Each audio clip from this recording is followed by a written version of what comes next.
اور چاہے ہم کتنی محبت کیوں نہ کریں، محبت کے باوجود اگر ہمارے دل میں مال کی محبت پائی جا رہی ہے تو مال کی محبت کے باوجود مال اللہ کے راستے میں خرچ کر دینا، ٹھیک ہے۔ جو سب سے زیادہ جو چیز پسند ہو، اس میں یہ بھی ہے کہ جیسے کل بھی یہ بات سامنے آئی تھی کہ جو خراب چیز ہو وہ چیز خرچ نہیں کرنا ہے، بلکہ جو چیز ہمیں پسند ہو وہ اللہ کے راستے میں خرچ کرنا ہے، کیونکہ ہم اللہ کے راستے میں دے رہے ہیں تو اللہ کے راستے میں دینے کے لیے ہمیں کیا کرنا ہوگا، اچھی سے اچھی چیز دینا ہوگی۔ اس کے بعد کہا جا رہا ہے کہ تم جو کچھ بھی خرچ کرو گے تو بے شک اللہ تعالیٰ اسے جاننے والا ہے، یعنی اللہ کے راستے میں تم کچھ بھی خرچ کرو گے، اللہ کے راستے میں تم کچھ بھی دو گے تو کیا ہوگا، اللہ تعالیٰ کو اس کے بارے میں معلوم ہو جائے گا، اللہ تعالیٰ اس کے بارے میں جان لے گا۔ یہ بات آپ کے سامنے بار بار آتی رہتی ہے کہ آپ جو خرچ کریں وہ صرف اس نیت سے کریں کہ اللہ تعالیٰ دیکھ رہا ہے، صرف اور صرف اللہ تعالیٰ کے لیے خرچ کرنا کہ اللہ نے جان لیا کافی ہے، پھر کوئی جانے یا نہ جانے اس کی کوئی ضرورت نہیں ہے، ٹھیک ہے۔ تو انفاق جو ہم کرتے ہیں وہ اللہ تعالیٰ کو معلوم ہوتا ہے کہ ہم کس جذبے سے کر رہے ہیں، کتنا خرچ کر رہے ہیں، تو لہٰذا اللہ کو حاضر الناظر جان کر ہمیں خرچ کرنا ہے۔ جیسے کل یہ بات آ رہی تھی نا بار بار کہ احسان نہیں جتانا ہے، تکلیف نہیں پہنچانا ہے، ریاکاری نہیں کرنا ہے، تو کیا کرنا ہے، اللہ تعالیٰ کو حاضر الناظر جان کر مال خرچ کرنا ہے۔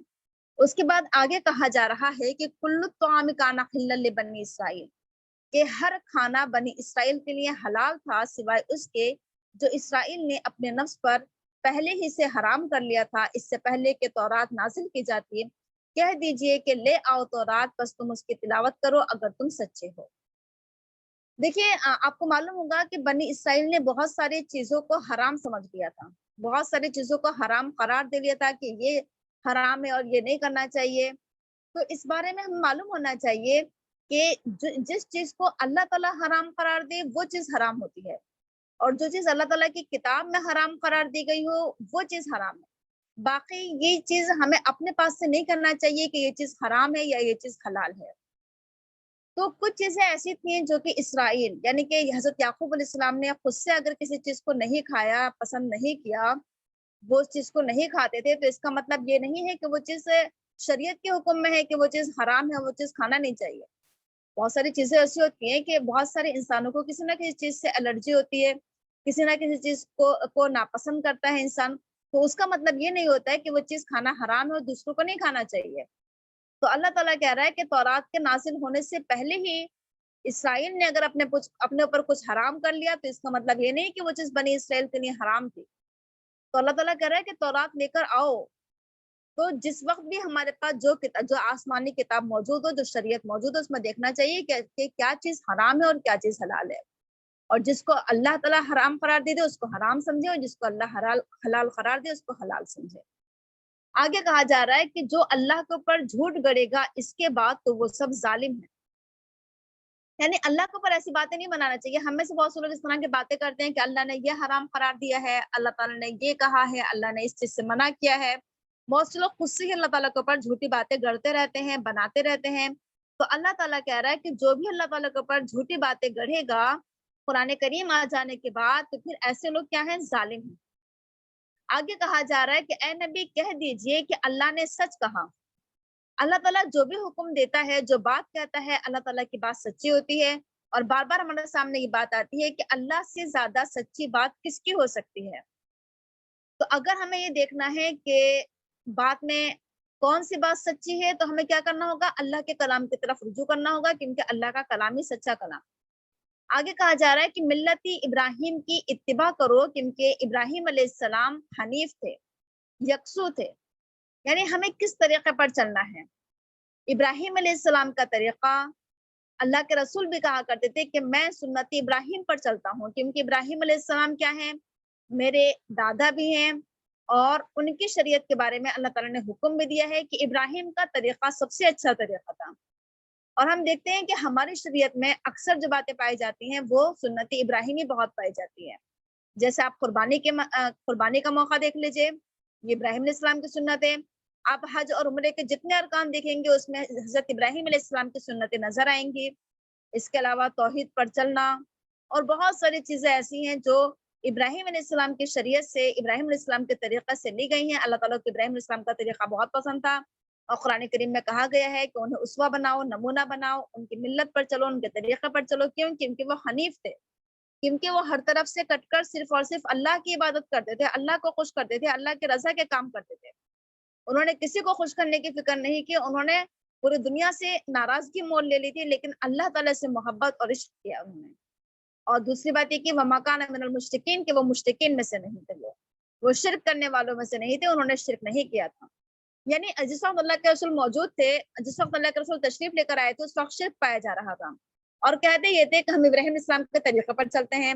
تو کہا جا رہا ہے کہ ابراہیم نے تو شرک نہیں کیا تھا، وہ تو موحد تھے، توحید پرست تھے، تمہارے اندر یہ شرک کہاں سے آ گیا ہے؟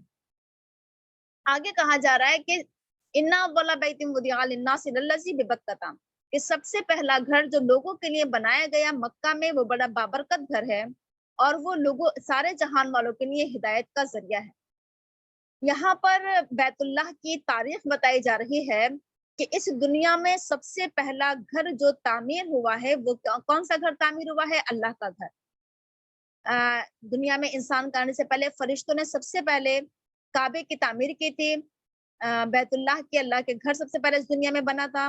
تو اللہ تعالیٰ خود بھی کہہ رہا ہے کہ سب سے پہلا گھر جو لوگوں کے لیے بنایا گیا ہے وہ مکہ میں، مکہ کا پرانا نام بکہ ہے، وہاں بنایا گیا تھا. اور یہ بیت اللہ جو ہے یہ مبارک جگہ ہے، بابرکت جگہ ہے. یہاں پر اللہ تعالیٰ کی خیر و برکت نازل ہوتی ہے، اللہ تعالیٰ کی برکتیں ہزار ہیں. وہاں پر ہر چیز میں برکت پائی جاتی ہے، کھانے پینے میں، انسانوں میں، اور جس چیز کی بھی آپ دیکھ لیجیے، ہر چیز کی فراوانی ہے، زیادتی ہے، اور برکتیں ہی برکتیں ہیں. اور اس کے علاوہ سب سے بڑی بات ہے کہ وہ ہدی للعالمین، وہاں سے ہدایت کی کرنیں پھوٹی ہیں، ہدایت کی شعائیں وہاں سے پھوٹی ہیں، ہدایت کا آغاز وہاں سے ہوا ہے. اللہ کے رسول کو وہاں مبعوث کیا گیا، قرآن کریم کا نزول وہاں پر ہوا. تو یہ سب سے بڑی بات ہے کہ اللہ تعالیٰ نے بیت اللہ کو، مکہ کو لوگوں کی ہدایت کا، سارے جہان والوں کے لیے ہدایت کا مرکز اور سینٹر بنایا. اور اس کے علاوہ فیہ آیات بینات، اس کے علاوہ بہت ساری نشانیاں ہیں، اس میں کھلی ہوئی نشانیاں ہیں. بیت اللہ میں اگر انسان جب وہاں پر جاتا ہے تو خود اپنی آنکھوں سے دیکھتا ہے، ایسی کھلی کھلی نشانیاں سامنے آتی ہیں وہاں پر کہ ہزارہ نشانیاں ہیں. کہاں تک ذکر کیا جائے؟ اگر ذکر کرنے بیٹھ جائیں تو شاید سارا ٹائم اسی میں لگ جائے. تو بہرحال اتنی مطلب واضح نشانیاں ہیں وہاں پر. کچھ نشانیوں کا اللہ تعالیٰ ذکر کر رہا ہے. جیسے ایک نشانی کون سی ہے؟ مقام ابراہیم. مقام ابراہیم کے تعلق سے ہم سب جانتے ہی ہیں کہ مقام ابراہیم کسے کہتے ہیں. اس جگہ کو کہتے ہیں یا اس پتھر کو کہتے ہیں کہ جس پر کھڑے ہو کر حضرت ابراہیم علیہ السلام نے کعبے کی تعمیر کی تھی. یہ جنت کا ایک پتھر تھا، اور جیسے جیسے کعبے کی دیواریں بلند ہو رہی تھی، یہ پتھر بھی اونچا ہوتا چلا جا رہا تھا. اور اس طریقے سے ابراہیم علیہ السلام نے اس جگہ پر کھڑے ہو کر، مقام ابراہیم پر مطلب اس جگہ پر کھڑے ہو کر کعبے کی تعمیر فرمائی تھی. اور یہ جگہ آج تک موجود ہے مقام ابراہیم کے نام سے. اس میں حضرت ابراہیم علیہ السلام کے پیروں کے نشان آج تک موجود ہیں، اور لوگ اس کے اندر دیکھتے ہیں وہ پیروں کے نشان. بہرحال وہاں پر کھڑے ہو کر، وہاں پر نماز پڑھنے کا بھی حکم ہے کہ مقام ابراہیم پر کھڑے ہو کر ہم نماز پڑھیں، ابراہیم علیہ السلام کے اس واقعے کو یاد کریں کہ انہوں نے کس قدر محبت سے اللہ تعالیٰ کے گھر کی تعمیر کی تھی. اور پھر یہ ہے کہ ومن دخلہ کان آمنا، کہ جو بھی اس جگہ پر داخل ہو جاتا ہے وہ امن سے ہو جاتا ہے، سکون سے ہو جاتا ہے، اطمینان سے ہو جاتا ہے. وہاں پر جا کر انسان اپنی ساری ٹینشن، پریشانی اور مشکلات سب بھول جاتا ہے. جب وہاں پر داخل ہو جاتا ہے انسان اپنے گھر، اپنے بیوی بچے ہر ایک کو بھول جاتا ہے. اور وہاں پر یہ ہے کہ نہ کوئی کسی کو مار سکتا، نہ کوئی کسی کا قتل کا بدلہ لے سکتا، نہ لڑائی لڑ سکتا ہے، اور نہ کوئی چوری ڈکیتی، کسی بھی طریقے سے کسی بھی قسم کا وہاں پر کوئی خوف اور کوئی ڈر نہیں ہے، کوئی اندیشہ نہیں ہے، بلکہ چاروں طرف امن ہی امن اور سکون ہی سکون ہے. آگے کہا جا رہا ہے کہ لوگوں کو چاہیے کہ اللہ ہی کے لیے بیت اللہ کا حج کریں جو اس کے راستے کی استطاعت رکھتے ہوں. یعنی حج جو کرنا ہے بیت اللہ کا، وہ کس لیے کرنا ہے؟ وہ اس لیے نہیں کرنا ہے کہ لوگ ہمیں حاجی کہیں، ہمارے نام کے آگے الحاج لگ جائے، بلکہ کس لیے کرنا ہے؟ للہ، اللہ کے لیے خالص حج کرنا چاہیے. اللہ کی رضا کے لیے عبادت سمجھتے ہوئے حج کرنا ہے کہ اللہ تعالیٰ خوش ہو جائے. تو لوگوں کو پر یہ ہے کہ وہ بیت اللہ کا حج کریں، یعنی کہ فرض ہے. لیکن کس کے اوپر فرض ہے؟ من استطاع الیہ سبیلا، جس کے اندر اس استطاعت ہو اس راستے کی، یعنی کہ جس کے پاس اتنا مال ہو، اتنا پیسہ ہو کہ وہ سفر کر سکتا ہو، یا جس کے پاس صحت ہو، ہمت ہو، طاقت ہو، قوت ہو، اس کو چاہیے کہ وہ حج کرے. اس سے معلوم ہوا کہ حج یا عمرہ جو کرنا چاہیے وہ صحت کے موقع پر کرنا چاہیے، اس موقع پر نہیں جبکہ انسان بوڑھا ہو جائے، کمزور ہو جائے، حج کے ارکان ادا نہ کر سکے، بہتر یہی ہے کہ انسان صحت کی حالت میں حج کرے، اور اگر پیسہ ہے انسان کے پاس تو اس کے اوپر حج فرض ہو جاتا ہے کہ وہ ضرور حج کرے۔ لیکن اگر کسی نے انکار کر دیا، یا تو کھلا کھلا انکار کر دے حج کا، یا پھر پیسہ اور صحت ہونے کے باوجود بھی عملی طور پر حج نہ کرے، تو پھر اللہ تعالیٰ بے نیاز ہے سارے جہان والوں سے۔ حدیث میں بھی یہ بات آتی ہے نا کہ جس کے اوپر حج فرض ہے اور وہ پھر بھی حج نہ کرے، تو پھر وہ خواہ وہ یہودی ہو کر مرے یا نصرانی ہو کر مرے، اللہ کو اس کی کوئی فکر نہیں۔ تو وہی بات یہاں پر کہی جا رہی ہے۔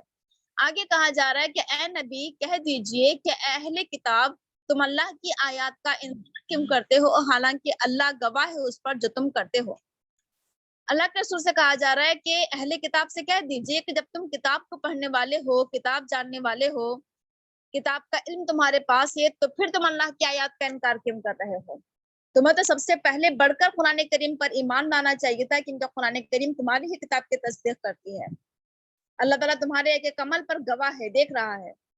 کہہ دیجیے اہل کتاب سے کہ تم اللہ کے راستے سے کیوں روکتے ہو اسے جو ایمان لے آیا، تم اس کے راستے میں ٹیڑھ تلاش کرتے ہو، حالانکہ تم گواہ ہو اور اللہ تعالیٰ تمہارے اعمال سے غافل نہیں ہے۔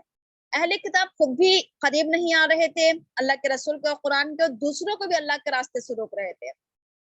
کچھ لوگوں سے تو صاف صاف منع کرتے تھے، اور کچھ لوگوں کے بیچ میں شک پیدا کرتے تھے کہ پتہ نہیں ہے یہ نبی، یہ رسول سچا ہے یا نہیں، ہمیں نہیں پتا۔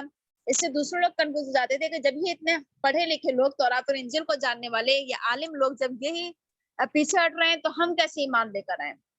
تو کہا جا رہا ہے کہ تم نے کیا کیا؟ ٹیڑھ تلاش کی، تم نے کمیاں ڈھونڈی تم نے دین اسلام میں، قرآن کریم میں، اللہ کے رسول میں، حالانکہ تم کیا ہو؟ گواہ ہو، یعنی کہ تمہارے پاس گواہی موجود ہے تورات کی شکل میں، انجیل کی شکل میں۔ تو اللہ تعالیٰ تمہارے کسی بھی عمل سے غافل نہیں ہے، تمہارے سخت پکڑ ہونا ہے۔ اے ایمان والو، اگر تم نے اہل کتاب میں سے کسی گروہ کی اطاعت کی تو وہ تمہارے ایمان کے بعد تمہیں کفر کی حالت میں لوٹا دیں گے۔ یعنی ایمان والوں کے لیے ضروری ہوتا ہے کہ ایمان لانے کے بعد پھر وہ کسی کی اطاعت نہ کریں۔ اہل کتاب کی بھی اطاعت کرنے سے منع کر دیا گیا کہ یہ مت سوچنا کہ یہ اہل کتاب ہے یا عالم ہے، یہ پڑھے لکھے ہیں تو ان کی بات مان لیں، نہیں، کسی کی اطاعت نہیں کرنا ہے۔ کیوں اہل کتاب کی اطاعت کیوں نہیں؟ کیونکہ یہ تو یہ چاہتے ہیں کہ تم ایمان کے بعد کفر کی حالت میں لوٹ جاؤ، یعنی یہ تمہارے ہمدرد یا خیرخواہ نہیں ہے، یہ تمہارے خلاف دل میں دشمنی رکھتے ہیں، نفرت رکھتے ہیں۔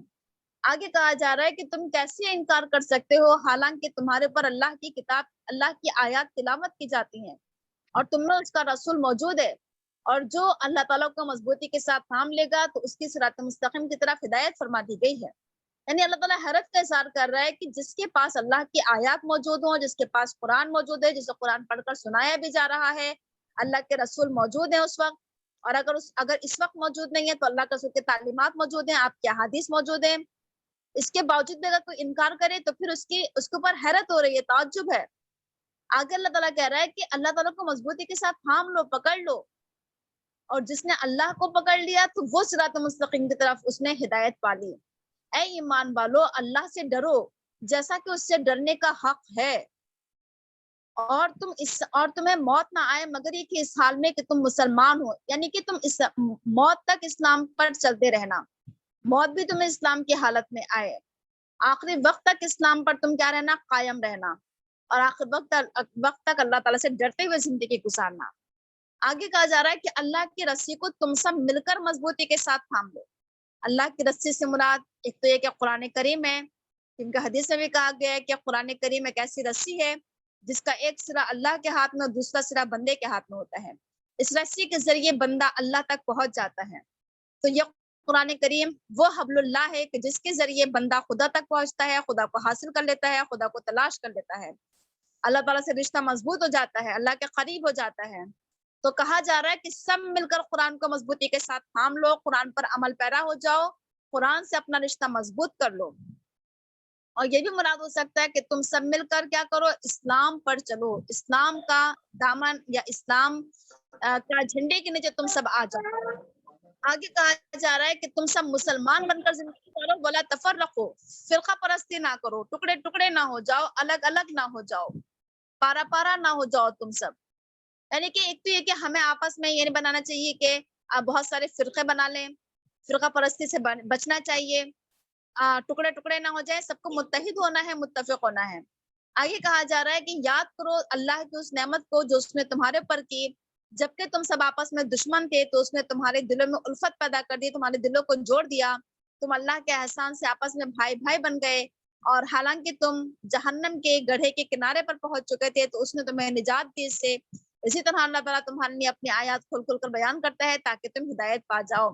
اللہ تعالیٰ کے اس احسان کو یاد کرنا چاہیے، بلکہ اللہ تعالیٰ کے تو ہر احسان کو یاد کرنا چاہیے۔ ایک احسان اس کا یہ بھی ہے کہ اسلام کے آنے سے پہلے، قرآن کے آنے سے پہلے، اللہ کے رسول کے آنے سے پہلے تمام انسان آپس میں ایک دوسرے کے دشمن تھے، لڑتے رہتے تھے، جنگیں جاری رہتی تھی آپس میں۔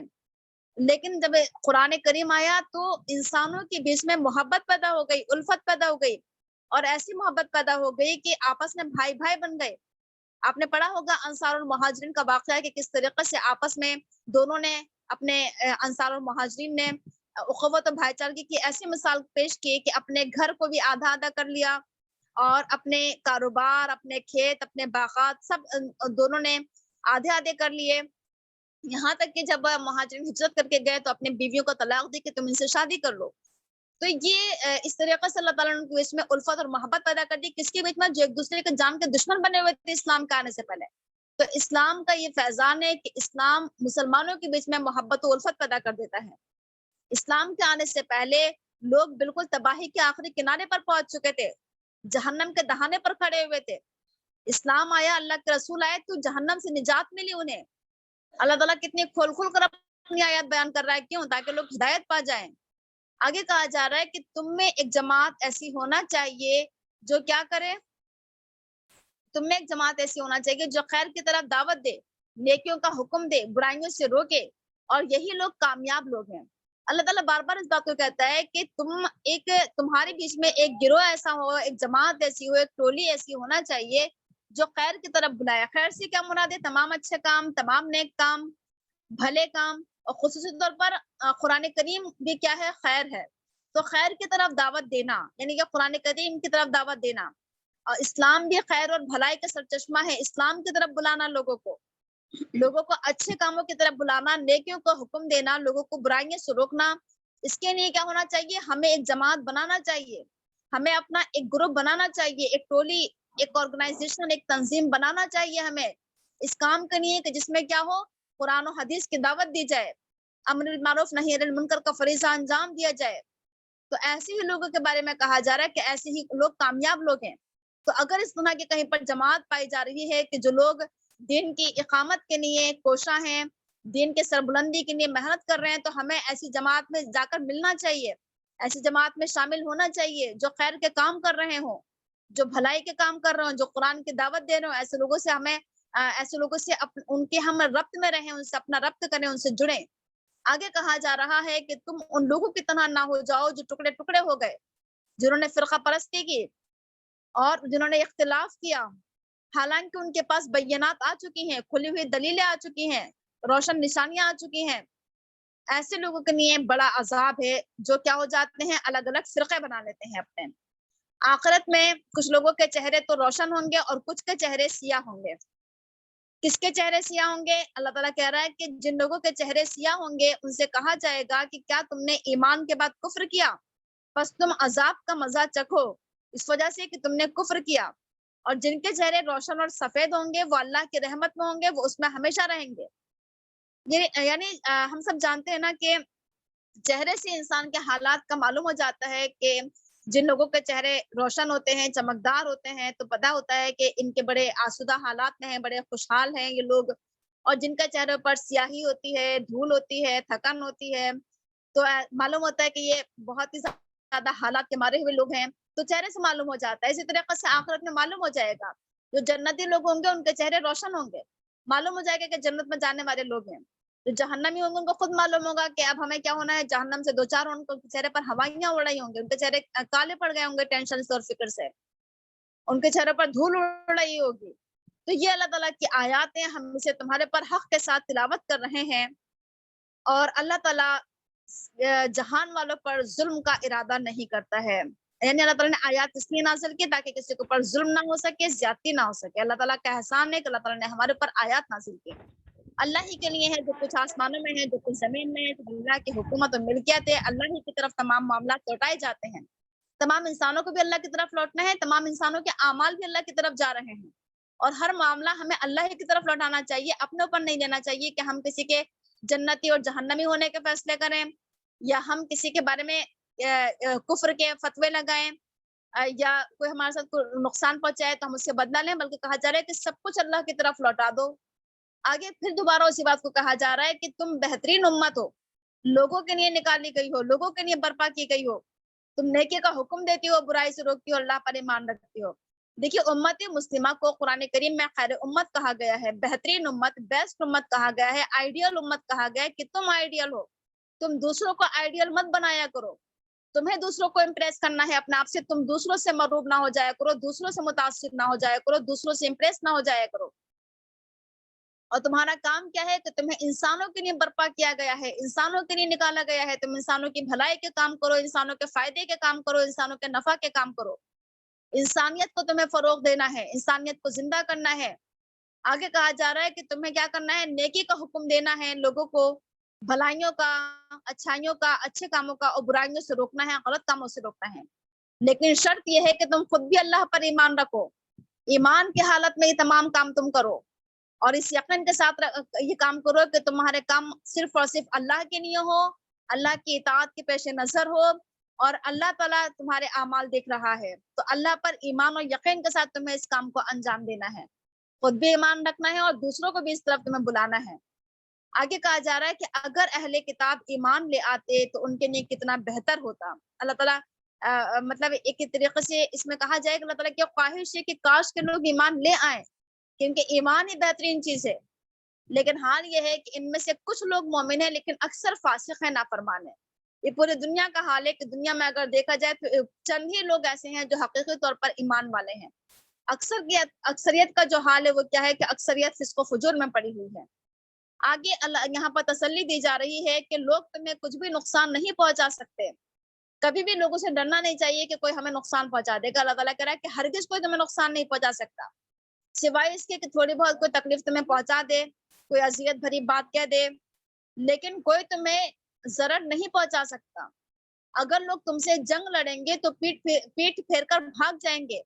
بتانا یہ مقصود ہے یہاں پر کہ ایمان والوں کے ساتھ اللہ کی طاقت ہوتی ہے، مومنین کے ساتھ، مسلمانوں کے ساتھ اللہ تعالیٰ ہوتا ہے، تو کبھی بھی مسلمانوں کو یا مومنین کو ڈرنا نہیں چاہیے کہ کوئی ہمیں نقصان پہنچا دے گا، ان کو یقین ہونا چاہیے کہ ہمارے ساتھ اللہ ہے، ہمارے ساتھ اسلام کی طاقت ہے، ہمارے ساتھ ایمان کی طاقت ہے، ہمارے ساتھ قرآن کی طاقت ہے، تو مسلمانوں کو بالکل نہیں ڈرنا چاہیے کسی سے، کیونکہ لوگ اگر ہم سے لڑیں گے تو کیا ہوں گے، پیٹ پھیر کر بھاگ لیں گے، کیونکہ باطل پرست جو لوگ ہوتے ہیں بزدل ہوتے ہیں، پست ہمت ہوتے ہیں، ان کی کوئی مدد نہیں کرتا ہے۔ ایمان والوں کی مدد اللہ تعالیٰ کرتا ہے، فرشتوں کے ذریعے کرتا ہے، کبھی کسی ذریعے سے، لیکن ان کی کوئی مدد نہیں کرتا ہے، ان کے اوپر ذلت تھوپ دی گئی ہے، جہاں کہیں بھی وہ پائے جاتے ہیں ان کو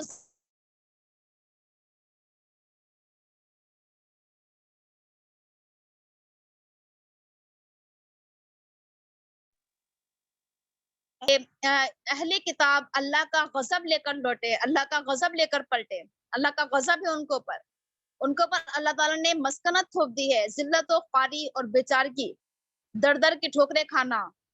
ایسا ان کے ساتھ کیوں ہوا؟ ایسا اس وجہ سے ہوا، یہ اللہ تعالیٰ کا ظلم نہیں ہے، بلکہ انہوں نے اللہ کی آیات کا انکار کیا۔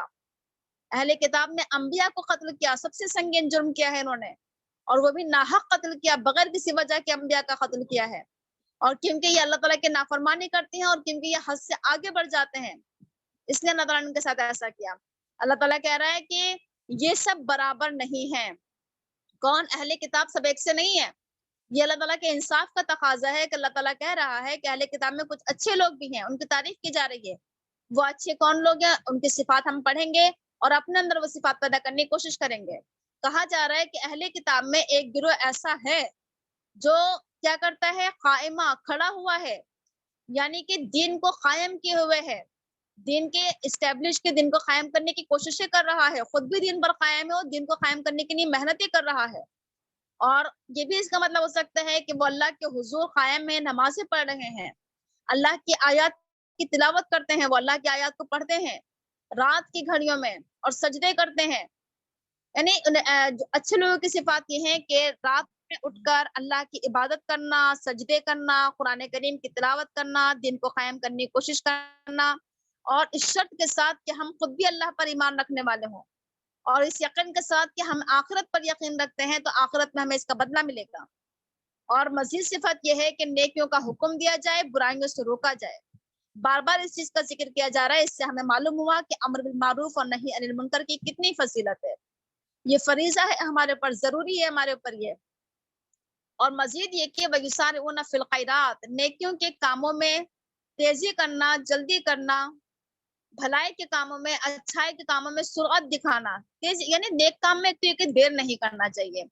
اور دوسری بات یہ کہ بار بار یہ بات آپ کے سامنے آتی ہے کہ نیکی کے کاموں میں بھاگ دوڑ کرنا چاہیے، دوڑ دھوپ کرنا چاہیے، محنتیں کرنا چاہیے، دوڑ دوڑ کر نیک کام کرنا چاہیے، یعنی کہ ہمیں ڈھونڈنا چاہیے وہ مواقع کہ کہاں پر نیکی کا کام ہو رہا ہے تو ہم سب سے پہلے آگے بڑھ کر نیک کام کریں۔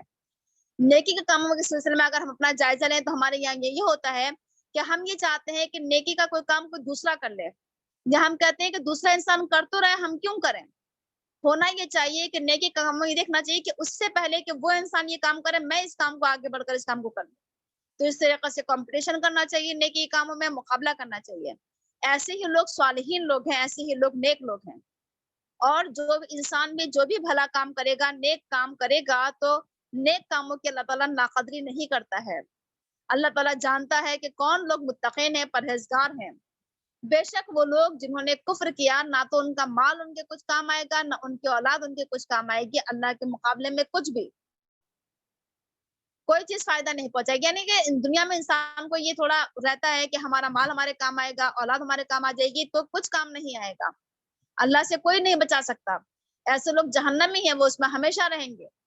اب اللہ تعالیٰ ایک مثال دے کر سمجھا رہا ہے کہ جو لوگ صرف اور صرف دنیا کی زندگی میں خرچ کرتے ہیں، یعنی جن کا مال صرف کہاں پر خرچ ہوتا ہے، دنیا کے کاموں میں خرچ ہوتا ہے، یا صرف اور صرف دنیا حاصل کرنے کے لیے مال خرچ کرتے ہیں، ان کی مثال ایسی ہے جیسے کوئی ہوا ہے اور ہوا میں پالا ہو، یعنی کہ برف ہو، اور جب وہ ہوا کے جس میں برف ہو جب وہ کسی کھیتی پر پہنچے تو اس پوری کھیتی کو تباہ و برباد کر دے۔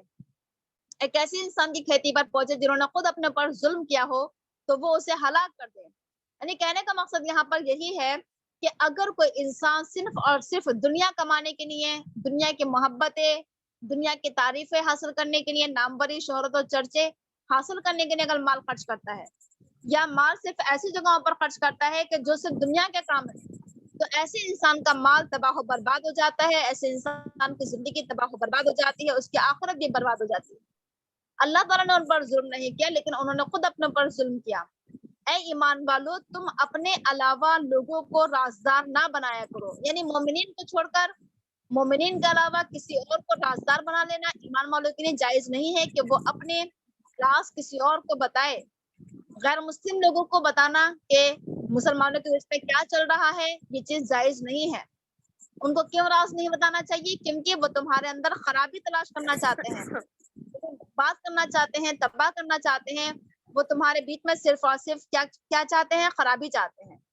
وہ چاہتے ہیں کہ تم پریشانی میں پڑ جاؤ، اور تمہارے اس قدر دشمن ہیں غیر مسلم کہ ان کے منہ سے بھی کبھی کبھی کیا ہوتا ہے، بغض ظاہر ہو جاتا ہے کہ ان کے دل میں کینہ ہے، بغض ہے، دشمنی، نفرت، ان کے کبھی کبھی ان کے منہ سے اس طرح کے الفاظ نکل جاتے ہیں۔ اس سے آپ نے ابھی دیکھا ہوگا حال ہی میں غیر مسلموں کے تعلق سے کہ کیسے انہوں نے اللہ کے رسول کی شان میں گستاخی کی ہے، کس قدر غلط الفاظ استعمال کیے ہیں۔ تو یہ بغض ان کے منہ سے ظاہر ہوتا رہتا ہے، اور جو ان کے دلوں میں جو چیز چھپی ہوئی ہے وہ تو اس سے بھی زیادہ بڑی ہے۔ منہ سے تو کبھی نہ کبھی کوئی نہ کوئی بات نکل جاتی ہے، لیکن ان کے دلوں میں کتنا کینہ ہے، نفرت ہے، دشمنی ہے، وہ زیادہ بڑی چیز ہے۔ اللہ تعالیٰ کہہ رہا ہے کہ ہم تمہاری آیات کو کھول کھول کر بیان کر رہے ہیں، کاش کہ تم سمجھو، اگرچہ تم سمجھو، عقل سے کام لو۔ تم تو وہ لوگ ہو کہ تم ان سے محبت کرتے ہو، لیکن وہ تم سے محبت نہیں کرتے ہیں۔ تم پوری کتاب پر ایمان رکھتے ہو، یعنی پورے قرآن پر تم ایمان رکھتے ہو، اور جب وہ تم سے ملاقات کرتے ہیں تو وہ کہتے ہیں کہ ہم مومن ہیں، لیکن جب وہ تنہا ہوتے ہیں، اکیلے ہوتے ہیں، تو غصے سے اپنی انگلیاں چاپتے ہیں، یعنی اکیلے میں بڑا غصہ کرتے ہیں کہ یہ کیا ہو گیا۔ ایک طریقے سے کہہ دیجئے کہ بے بسی اور بے کسی اور ایک عجیب و غریب چڑچڑے پن کا شکار۔ تو اللہ تعالیٰ کہہ رہا ہے کہ غصے سے مر جاؤ۔ اللہ تعالیٰ دلوں کے حالات سے بخوبی واقف ہے۔ جو لوگ ہمیں نقصان پہنچانا چاہتے ہیں، ہم سے حسد و جلن کرتے ہیں، وہ لوگ اکیلے میں اور تنہائی میں رہتے ہیں، تو ایسے لوگوں کی پرواہ نہیں کرنا چاہیے، کہہ دو کہ تم غصے سے مر جاؤ۔ اللہ تعالیٰ تمام لوگوں کے دلوں کے حالات سے بخوبی واقف ہے، اور یاد رکھیے کہ اگر انسان کو کوئی اچھائی پہنچتی ہے، یعنی ایسے لوگوں کا حال یہ ہوتا ہے جن کے دل میں نفرت ہوتی ہے، دشمنی اور بغض ہوتا ہے، ان کا حال یہ ہوتا ہے کہ اگر تمہیں کوئی اچھائی پہنچے، خوشی پہنچے، بھلائی پہنچے، کوئی نعمت تمہیں مل جائے تو ان کو بڑا برا لگتا ہے، اور اگر تمہیں کوئی نقصان پہنچ جائے، کوئی تکلیف پہنچ جائے، کوئی حادثہ ہو جائے، کوئی شر پہنچ جائے تو بڑا خوش ہوتے ہیں۔ ایسے موقع پر کیا کرنا چاہیے؟ نصیحت کی جا رہی ہے کہ ایسے موقع پر صبر کرو، برداشت کرو، اور ایسے موقع پر تم کیا کرو؟ تقویٰ کی زندگی گزارو، نیکی کی، پرہیزگاری کی، گناہوں سے بچو۔ تو پھر کیا ہوگا؟ فائدہ یہ ہوگا کہ ان کی چالیں تمہیں کچھ بھی نقصان نہیں پہنچا سکیں گی۔ اگر ہم ان سے دیکھیے بدلہ لیں گے، ان سے اگر ہم ان کی بدتمیزی کا جواب بدتمیزی سے دیں گے، ہے نا، تو یہ ہے کہ ہم خود بدلہ لینے والے ہو گئے، تو معاملہ اللہ تعالیٰ کے اوپر چھوڑ دینا چاہیے، کیونکہ اللہ کی طاقت سب سے بڑی طاقت ہے۔ ہم کتنا ہی بدلہ کیوں نہ لے لیں، لیکن تب بھی ہمارے دل کو سکون نہیں ملے گا، اس لیے کیا کریں کہ اللہ تعالیٰ سپر پاور ہے، اللہ کے اوپر چھوڑے۔ تو پھر ایسا فائدہ یہ ہوگا کہ کبھی بھی لوگوں کا نقصان ہمیں کوئی ہمارے پر اثر انداز نہیں ہوگا۔ اللہ تعالیٰ ان لوگوں کے اعمال کو گھیرے ہوئے ہے، یہ مت سوچیں کہ وہ بڑے آزاد ہیں، ان کو کوئی نقصان نہیں پہنچ رہا ہے، ان کے اعمال اللہ کے احاطے میں، اللہ کے گھیرے میں ہے۔ اب آگے یہاں پر بتایا جا رہا ہے، یہاں پر اس آیت سے جنگ احد کے بارے میں ایک تھوڑا سا نقشہ کھینچا ہے کہ جب تم صبح میں نکلے اپنے گھروں سے اور تم مومنین کو، ایمان والوں کو جنگ کے لیے بیٹھنے کی جگہیں مقرر کر رہے تھے، بتا رہے تھے، اللہ تعالیٰ سننے والا جاننے والا ہے۔ اس میں پتہ چلا کہ جنگ احد کے لیے جب مسلمان نکلے تو اللہ کے رسول کے اندر بڑے قائدانہ صفات پائی جاتی تھی، یعنی کہ جنگ کے بارے میں پوری نالج تھی اللہ کے رسول کو، نہ صرف کہ اللہ کے رسول صرف دین کے بارے میں نالج رکھتے تھے بلکہ دنیا کی بہت نالج تھی، جنگ کے بارے میں بڑی مہارت رکھتے تھے کہ کس انسان کو کہاں پر کھڑا ہونا ہے، کون لوگ کہاں پر فٹ بیٹھیں گے، کس جگہ سے کس کو کہاں سے حملہ کرنا ہے، یہ تمام باتیں اللہ کے رسول قدر چالاکی اور دانش مندی کے ساتھ اور بڑی دانائی سوجھ بوجھ کے ساتھ انجام دیتے تھے کہ باقی اللہ کے رسول کے اندر نہ صرف ایک دینی صفات تھی بلکہ دنیاوی صفات بھی پائی جاتی تھی۔ اللہ تعالیٰ سننے والا جاننے والا ہے۔ اس سے پتہ چلا ہے کہ جو مسلمانوں کا امیر ہو، جو بڑا لیڈر ہو، اس کو چاہیے کہ وہ مسلمانوں کی اچھی طریقے سے تقسیم کرے کہ کس کے اندر کون سی صلاحیت ہے تو کس کے کون سی ذمہ داری دینا ہے، کس انسان کو کہاں کھڑا کرنا ہے، اس سے کیا کام لینا ہے، یہ صفت ہونا چاہیے۔ آگے کہا جا رہا ہے جب تم میں سے دو گروہ نے اس بات کا ارادہ کر لیا کہ وہ بزدلی دکھائیں گے، حالانکہ اللہ ان کا ولی ہے اور اللہ ہی پر مومنین کو بھروسہ کرنا چاہیے۔ آپ کو معلوم ہی ہوگا جنگ احد کے بارے میں آپ پڑھ لینا سیرت میں جا کر کہ منافقین نے کیا کر دیا تھا، بیچ میں سے راستے میں سے الگ ہو گئے تھے عبداللہ بن ابی 300 منافقین کو لے کر، اور 1000 میں سے پھر 700 مسلمان بچے تھے۔ اس سے کیا ہوا؟ مسلمانوں کے اندر بزدلی آ گئی تھی، کچھ مسلمان دو گروہ ایسے تھے جنہوں نے چاہا کہ ہم بھی واپس چلے جائیں، پیچھے چلے جائیں، کیونکہ اتنے مسلمان تو کم ہو گئے، اتنے لوگ تو کم ہو گئے، ہم اکیلے کیا کر پائیں گے۔ تو اللہ تعالیٰ کو جواب دیا کہ اللہ پر بھروسہ کرنا چاہیے ایمان والوں کو، اپنی تعداد پر نہیں کہ ہماری تعداد زیادہ ہوگی تو ہم جیتیں گے، بلکہ اگر اللہ کی طاقت ہے تو کیا ہو سکتا ہے۔ اللہ تعالیٰ بتا رہا ہے کہ اللہ تعالیٰ نے بدر میں بھی تمہاری مدد کی تھی، بدر کے موقع پر تو اس سے بھی زیادہ کم لوگ تھے، صرف 313 مسلمان تھے۔ جب 313 مسلمان 1000 کفار کے اوپر غالب آ سکتے ہیں تو اللہ تعالیٰ جنگ احد میں تمہاری مدد کیوں نہیں کرے گا؟ حالانکہ اس موقع پر جنگ بدر کے موقع پر تم بڑے کمزور تھے، تمہارے پاس ہتھیار بھی نہیں تھے، جانور بھی نہیں تھے، بس اللہ تعالیٰ سے ڈرو تاکہ تم کیا ہو، اللہ کا شاید کہ تم اللہ تعالیٰ کا شکر ادا کرو۔ ٹھیک ہے، تو اللہ تعالیٰ سے ڈر کر اور اللہ تعالیٰ کا شکر ادا کرتے ہوئے، اللہ تعالیٰ کا بھروسہ رکھتے ہوئے انسان کو زندگی گزارنا چاہیے۔ 3 صفت اپنے اندر پیدا کریں ہم، توکل، تقویٰ اور شکر۔ آگے کہا جا رہا ہے اللہ کے رسول نے سمجھایا مسلمانوں کو، اللہ تعالیٰ بتا رہا ہے کہ جب تم مومنین سے کہہ رہے تھے، کیا کہہ رہے تھے کہ کیا اللہ تعالیٰ تمہاری 3000 فرشتوں کے ذریعے مدد کرے گا، کیا یہ بات تمہارے لیے کافی نہیں ہے کہ آسمان سے تمہارے لیے 3000 فرشتے اترے؟ کیوں نہیں؟ اگر تم صبر کرو اور اگر تم اللہ سے ڈرو تو وہ فوراً ہی تمہارے اوپر 3000 تو کیا 5000 فرشتے نازل کر دے گا، نشان زدہ کہ کون سے فرشتہ کسے مارے گا یہ تک اللہ تعالیٰ مقرر کر کے بھیج دے گا۔ تو کیا ہونا چاہیے؟ انسان کو استقامت کا ثبوت دینا چاہیے، صبر یعنی کہ ایک جگہ پر جمع رہے اور ڈٹا رہے اور اللہ سے ڈرے تو اللہ تعالیٰ 3000 تو کیا 5000 فرشتوں سے مدد کر سکتا ہے۔ تو اس لیے انسان کو کبھی بھی ڈرنا اور گھبرانا نہیں چاہیے۔ تو اس بات کو اللہ تعالیٰ نے مسلمانوں کے لیے خوشخبری بنایا، لوگوں کے دلوں کو اطمینان نصیب ہوا، اور اللہ تعالیٰ کہہ رہا ہے کہ مدد تو صرف اللہ ہی کے پاس سے آتی ہے، کوئی کسی کی مدد نہیں کر سکتا، کیونکہ اللہ تعالیٰ غالب ہے، اللہ تعالیٰ حکمت والا ہے۔ اور اللہ تعالیٰ جب مدد کرتا ہے تو پھر کیا ہوتا ہے، اللہ تعالیٰ کافروں کے ایک گروہ کو کاٹ دیتا ہے، الگ کر دیتا ہے، کافروں کا خاتمہ کر دیتا ہے، ان کو ذلیل و خوار کر دیتا ہے۔ اور جب اللہ تعالیٰ کی مدد آتی ہے تو کافر کیسے ہو جاتے ہیں، ذلیل و خوار، ناکام و نامراد، شکست خوردہ، ٹوٹے ہوئے، بالکل ایسے پلٹتے ہیں واپس وہ۔ اور یہ کہا جا رہا ہے کہ تمہارے اوپر یہ معاملہ نہیں ہے کہ اللہ تعالیٰ ان کی توبہ قبول کرے یا انہیں عذاب دے، بے شک وہ ظالم ہے۔ یعنی منافقین کے ساتھ کیا معاملہ ہونا ہے، جو لوگ بیچ میں سے الگ ہو گئے ان کے ساتھ کیا معاملہ ہونا ہے، یا کسی کے ساتھ بھی کیا کچھ پیش آنا ہے، ان تمام باتوں کی فکر ہمیں نہیں ہونا چاہیے۔ اللہ تعالیٰ کچھ بھی کرے، انہیں عذاب دے یا ان کی توبہ قبول کرے، اللہ بہتر جانتا ہے، اللہ کو تمام معاملہ چھوڑ دینا چاہیے۔ لیکن بے شک وہ کون لوگ ہیں، ظالم لوگ ہیں۔ اللہ ہی کے لیے ہے جو کچھ آسمانوں میں ہے اور جو کچھ زمین میں ہے، وہ جس کو چاہتا ہے معاف کرتا ہے، جس کو چاہتا ہے عذاب دیتا ہے۔ اور اللہ تعالیٰ کی مشیت میں حکمت ہوتی ہے، اللہ تعالیٰ بہت سوچ سمجھ کر کہ کسے معاف کرنا ہے اور کسے عذاب دینا ہے۔ اللہ تعالیٰ معاف کرنے والا، رحم کرنے والا ہے۔ اے ایمان والو، تم سود نہ کھاؤ بڑھا چڑھا کر۔ یعنی سود کے بارے میں ہم نے کل بھی پڑھا تھا کہ سود کیا ہوتا ہے، وہ مال جو بہت زیادہ بڑھ چڑھ جاتا ہے، جس میں مال میں اضافہ ہو جاتا ہے، تو ایسے مال کو کھانے کو منع کیا جا رہا ہے کہ سود کا مال نہ کھایا کرو، اللہ سے ڈر کر زندگی گزارو۔ جب تم سود کا مال نہیں کھاؤ گے تو پھر کیا ہوگا، لعلکم تفلحون، تبھی تم کامیاب ہوگے۔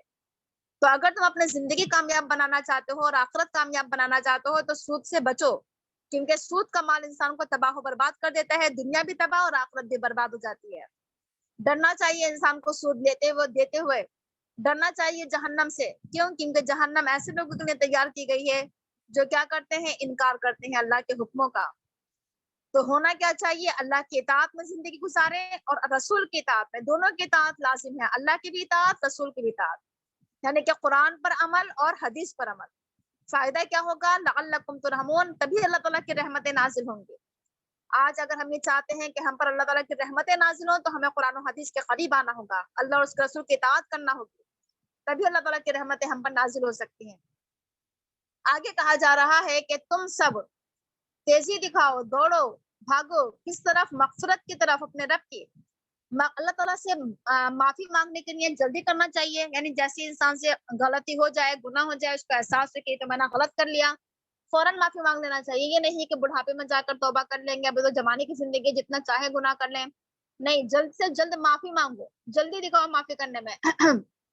اور دوسرے یہ کہ جنت کی طرف دوڑ لگاؤ، یعنی وہ کام جلدی سے کر بیٹھو جسے جنت حاصل کرو، ان تمام کاموں میں بھاگ دوڑ کے حصہ لینا چاہیے جو جنت میں لے جانے والے ہیں، جنت کے قریب کرنے والے ہیں۔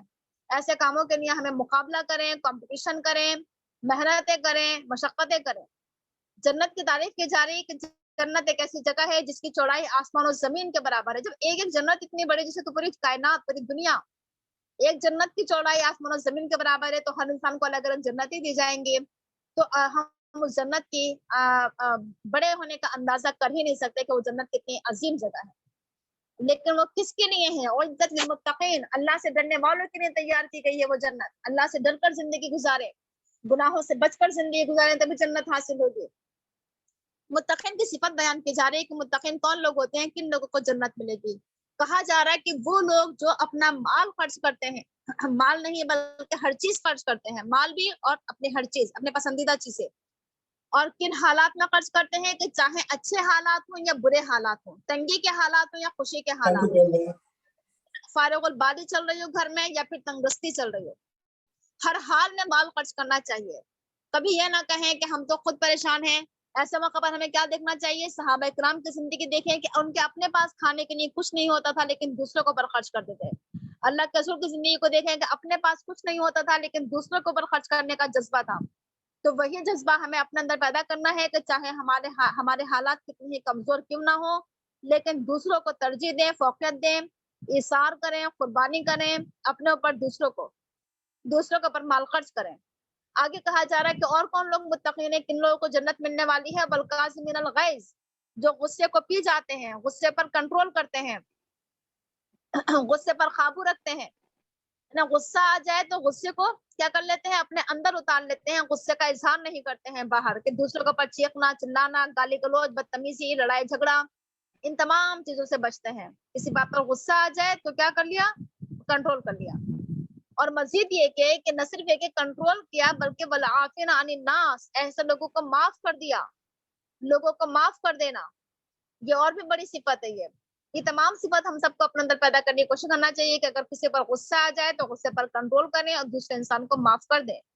اللہ تعالیٰ ایسے ہی لوگوں سے محبت کرتا ہے جو احسان کرتے ہیں، نیکی کرتے ہیں، اچھے کام کرتے ہیں، بھلے کام کرتے ہیں، خوشی خوشی ان تمام کاموں کو انجام دیتے ہیں۔ اور اگر لوگوں سے کوئی فحش کام ہو جائے، کوئی گناہ ہو جائے، بدتمیزی، بے حیائی، کسی بھی قسم کا کوئی بھی غلط کام ہو جائے، یا وہ اپنے پر کوئی ظلم کر بیٹھے، تو کیا کرنا چاہیے؟ اگر کوئی گناہ یا غلطی ہو جائے تو ذکر اللہ، فوراً اللہ کو یاد کر لینا چاہیے، اللہ کی یاد آ جائے فوراً، یہ ہم کیا کر بیٹھے، اور جیسے ہی کیا ہو اللہ تعالیٰ کی یاد آئے تو فوراً کیا کریں، استغفار کریں، اپنے گناہوں پر معافی چاہیں کہ اللہ تعالیٰ ہم سے غلطی ہو گئی۔ غلطی کر کے یہ نہیں کہ غلطی کر کے ہم جسٹیفائی کریں کہ اچھا ہم نے یہ کام اس وجہ سے کیا کیونکہ ہم مجبور ہو گئے تھے، ہم تو کیا کریں، مجبوری میں ہم کو نہ کر بیٹھے، نہیں، جسٹیفائی نہیں کرنا ہے، بلکہ کیا کرنا ہے، فوراً استغفار کرنا ہے۔ اللہ تعالیٰ کہہ رہا ہے کہ گناہوں کو معاف کون کر سکتا ہے سوائے اللہ کے۔ اگر دنیا میں ہم دیکھیں کہ ہم سے کسی غلطی ہو جاتی ہے تو انسان ہمیں معاف نہیں کرتے ہیں، لیکن اللہ تعالیٰ کی ذات ایک ایسی ذات ہے کہ کتنے ہی گناہ کر دو لیکن اللہ تعالیٰ معاف کر دیتا ہے اگر معافی مانگی جائے سچے دل سے۔ لیکن شرط یہ ہے کہ وَلَمْ يُصِرُّوا عَلَىٰ مَا فَعَلُوا، اس کام کو بار بار نہ کیا جائے، اصرار نہ کیا جائے، یعنی ہم ایک گناہ کو بار بار کرتے ہیں کیا سوچ کر کہ اللہ بڑا معاف کرنے والا، اللہ معاف کر دے گا، یہ سوچ کر گناہ نہیں کرنا چاہیے۔ اگر ہم سے کوئی غلطی ہو جائے تو اس کام سے باز آ جائیں، اجتناب کریں، اس کام سے احتراز کریں، بچے۔ اور وہم یعلمون، اور جان بوجھ کر تو گناہ کرنا ہی نہیں چاہیے کہ ہمیں معلوم ہے کہ یہ غلط ہے لیکن یہ سوچ کر کرنے کہ اللہ معاف کر دے گا، تو جان بوجھ کر کہ یہ کام غلط ہے اس کام کو نہیں کرنا چاہیے۔ اب کہا جا رہا ہے کہ جو لوگ اچھی زندگی گزاریں گے اس طرح کی متقین والی، تو پھر ایسے لوگوں کے لیے کیا ہے، بدلے میں مغفرت ہے، اللہ تعالیٰ ایسے لوگوں کو معاف کرے گا، اللہ کی طرف سے مغفرت کا اعلان ہے اور جنتوں کا اعلان ہے جس کے نیچے نہریں جاری ہیں جس میں وہ ہمیشہ رہیں گے۔ اور کیا ہی بہترین بدلہ ہے عمل کرنے والوں کا، یعنی اصل چیز کیا ہے کہ ہم عمل کریں، عمل کرنے والے بنے، عمل کرنے والوں کے لیے بہترین بدلہ ہے۔